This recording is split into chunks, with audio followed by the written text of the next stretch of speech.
मटर वडे दाखवणार आहे। त्याच्यासाठी हे मेथी आहे, हे 1 चमचा शोप आहे थोडंसं।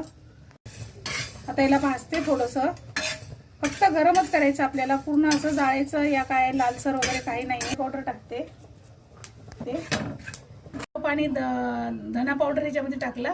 हा बघा, हा थंड झालेला भात आहे, हा भात पण याच्यामध्ये टाकते। आणि हे 3 कांदे आहेत, हे कच्चेच कांदे आहेत, काढून झालेलं आहे। आता ह्याला मी पातेल्यामध्ये काढते। असं पाणी टाकलं याच्यामध्ये आणि असं मिक्स करून घ्यायचं। या पिठामध्ये हा गूळ टाकते। गूळ टाकल्यामुळं आपले वडे तेलकट होणार नाहीत आणि भात टाकल्यामुळं आपले वडे असे मुलायम होतील।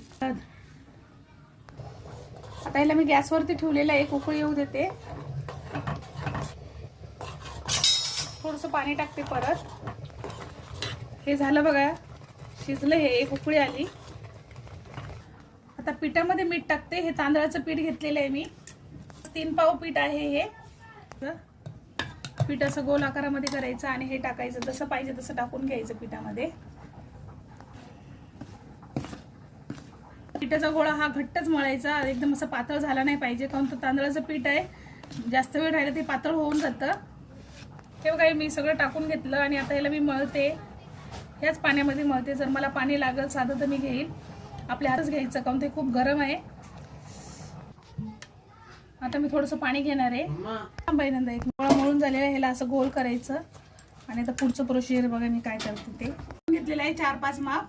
आता हे तेल मी ह्या पिठामध्ये टाकणार आहे।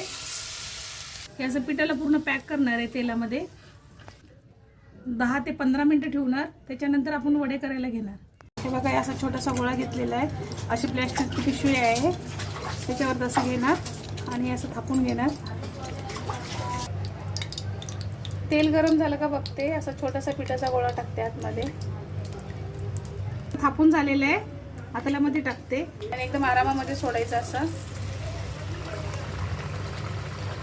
हे बघा, माझा वडा तळून झालेला आहे बघा, अशा प्रकारे तळायचा, ऑइली पण नाही आहे। हे बघा, मटण वडे झालेले आहेत माझे, असे मटण वडे बनवून बघा।